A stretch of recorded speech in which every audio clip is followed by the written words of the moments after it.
It is not really nice temperature to work in my garage, but I will make it work. I just started a heater, so let's wait a couple of minutes. The noise behind me is my garage heater. And I turned it on because today I'm gonna be deglazing my block. I just wanna show you very quick the cylinder wall condition. There is some scoring on the sides usually. There will be caving, I will show you later on when I deglaze those walls a little bit. And yeah, there is not really nice crosshatch anymore. There's just a little bit of sign of crosshatch, but not a great one. So first I use the 3-stone hone. It comes in a small package with 3 arms.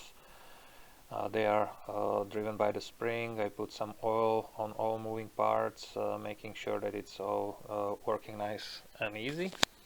And this little, like a nut, actually can be used to make a little bit more force on the spring. What I used was a zip tie, because I show you right in a second why I used it. I use it as a lock for those 3 arms, and I put it in my bucket with a oil, cleaning oil, and I rotate it there, cleaning out there. Then I release it and was ready to go. So now I spray the inside walls of the cylinder and insert the tool.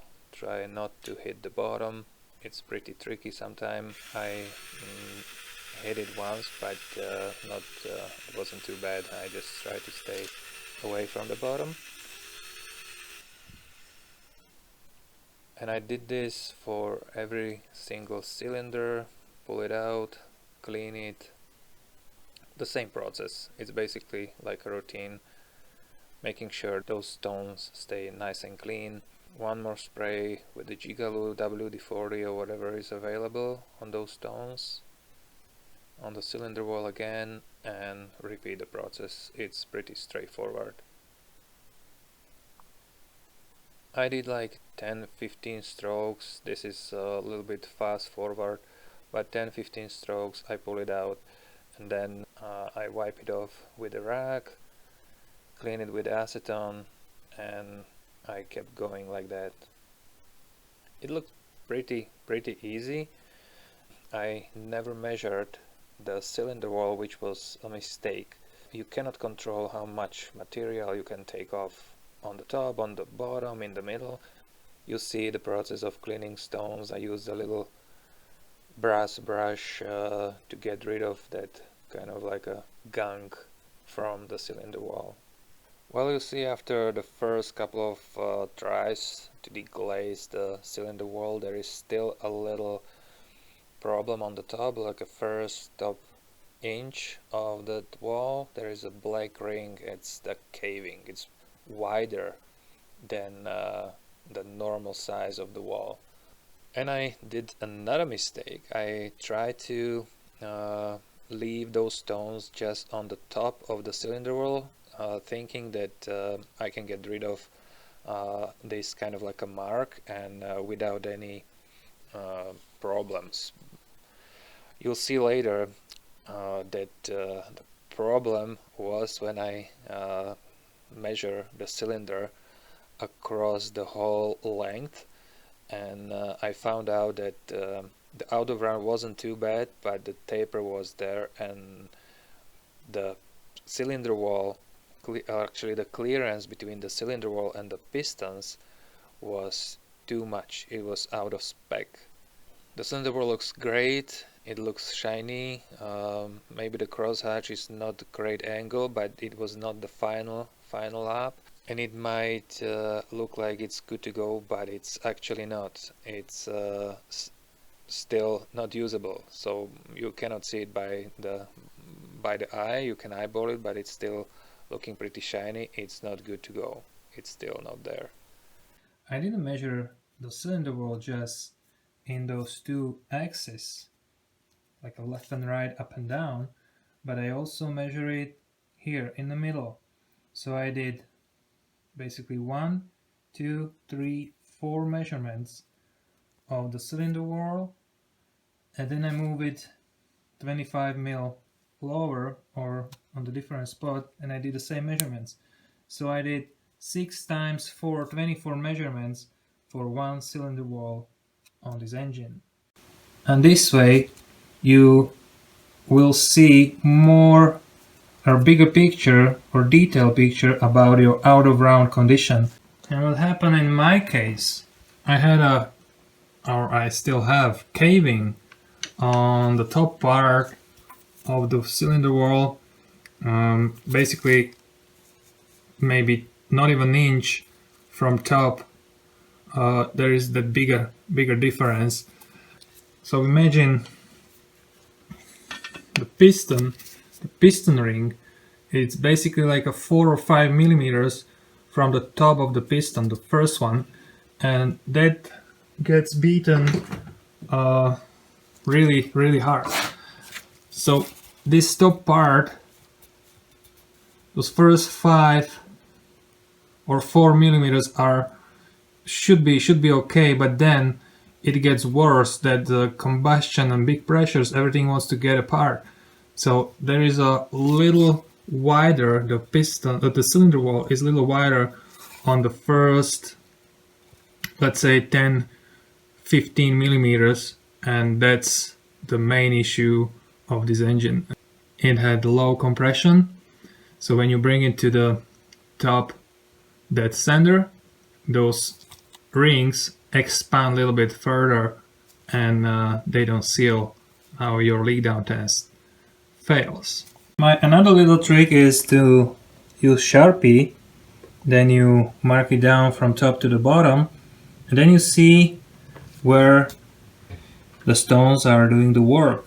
So if you have a taper, out of round, whatever condition, then you mark those spots on your cylinder wall, maybe all the way around, and then you see how the stone is taking the material off. Okay, my tool is in retracted position, so it's all the way in. I'm gonna slide it into the cylinder wall, pull this brown nut, disengage it from those 6 pins, turn it all the way out. Actually, I'm gonna slide a little bit deeper. Turn it all the way out, try to put it back in. It's there, and now on top of the tool there is another shiny nut, smaller one, so you can turn it until you feel some pressure, and then turn it back 1 revolution.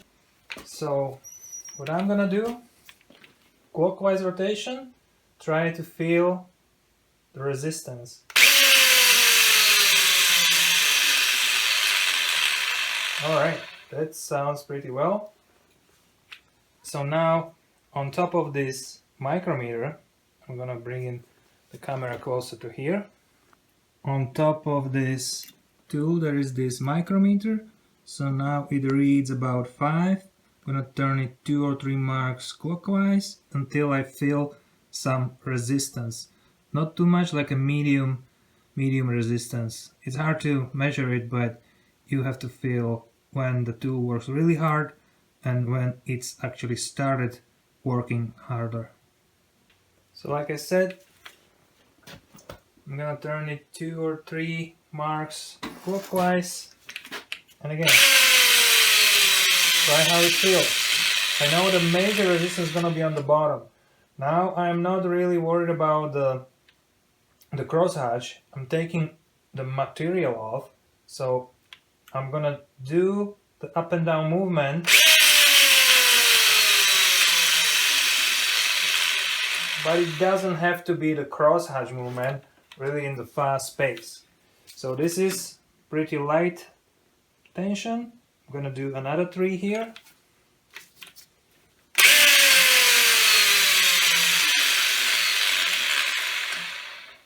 Alright, still light tension, another 3. Now I feel a little bit of tension here. So I'm gonna run it like that for a few strokes.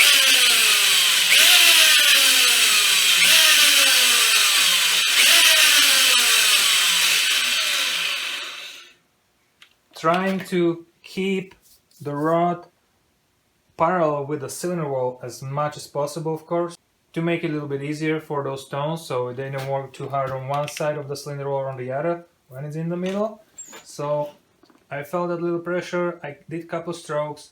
Now I don't turn 3, I turn 2.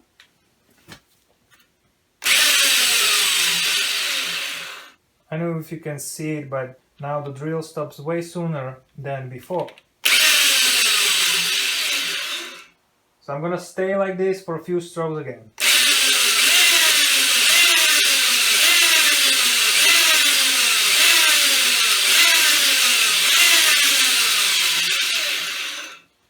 It takes some time for those stones to take the material off. I'm waiting for that lighter resistance, lighter tension. So once you achieve that and you feel the light tension, I turn this nut 3 times back. I was at the 5, so back to 5 and pull it out gently. I'm doing another piston here. Don't keep it in one spot for too long. Actually, don't keep it at one spot at all. Just keep moving the drill up and down in some pace, so you will get the more even shape of your cylinder wall.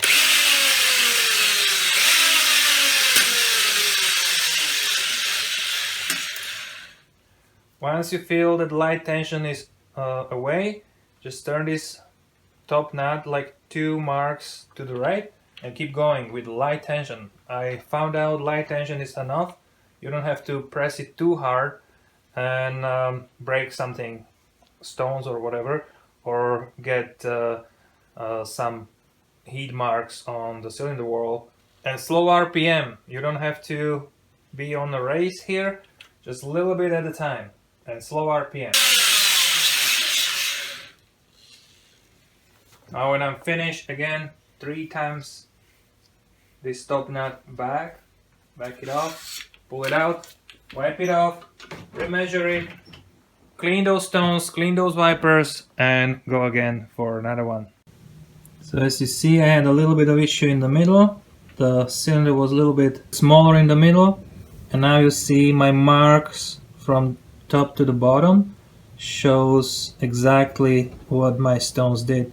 So I took some material off of the middle, which I wanted to do, right? And here's the same kind of like a visual what you're doing. Now I'm gonna grab my gauge, slide it in there. We're gonna go from bottom to the top. So on the very bottom here, what the gauge shows us, it's around 39.40, just a touch higher. So the zip tie is out. It's about the same. Again, 25 mil up. It's 40.39. 25 mil up.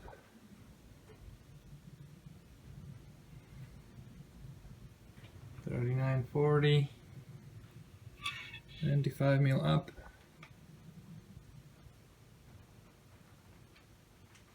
37, 38, whatever. Again, a little bit up. Oh, it's hard to keep it in my shape here.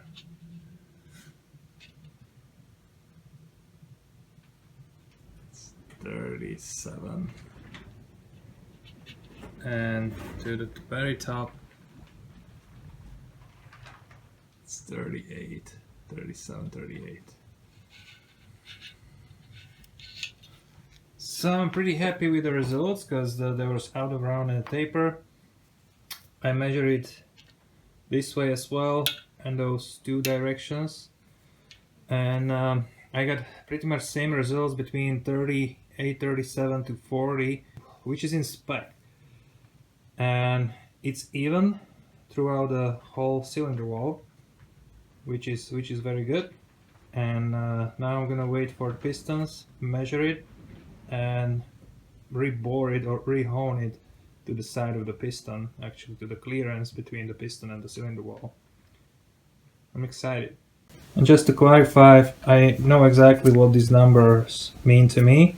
So I'm still in spec, still the cylinder wall diameter is still smaller than the piston.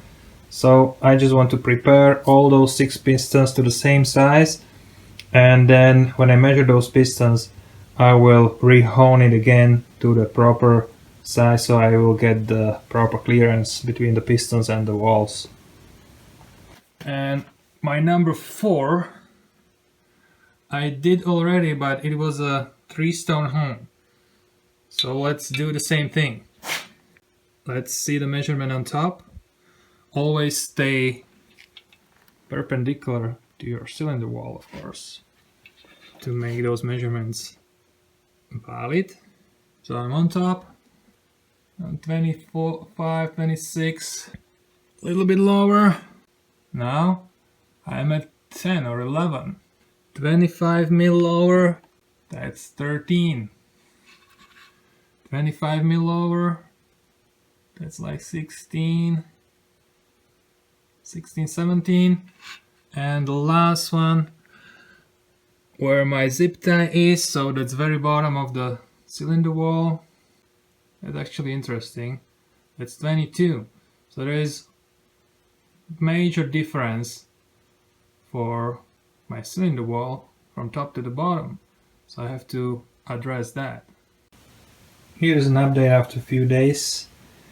I didn't work every day, but I was waiting for pistons to actually measure the piston and then rebore or rehone the cylinder wall according to the width of the piston. And I started with cylinder number 5. Not sure why I chose number 5 as the first guy. And I hit a spot where I wasn't able to hone it like I wanted to.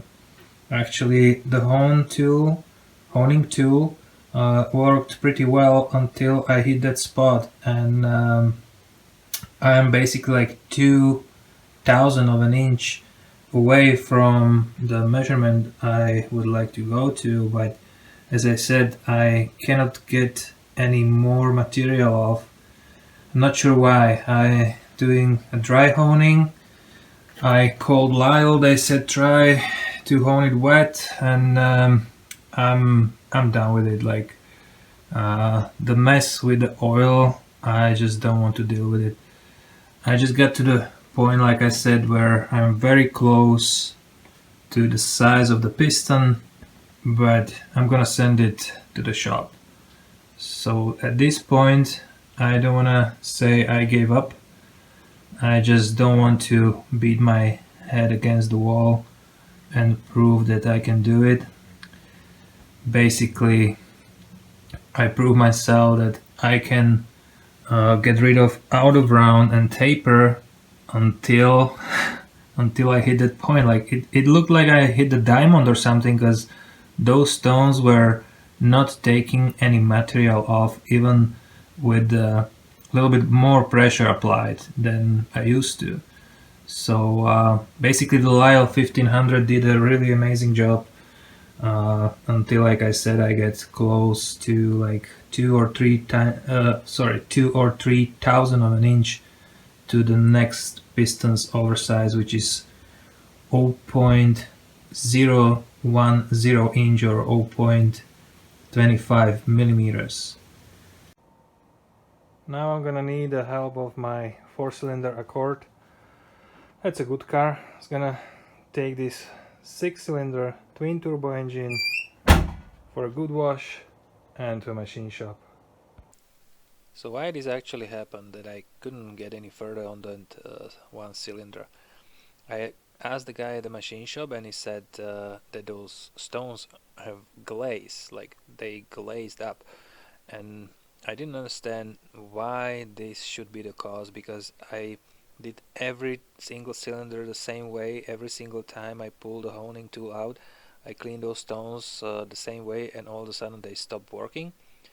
I have another set of stones on the way, but I didn't want to wait, so I just decided to go to the shop and get it done that way.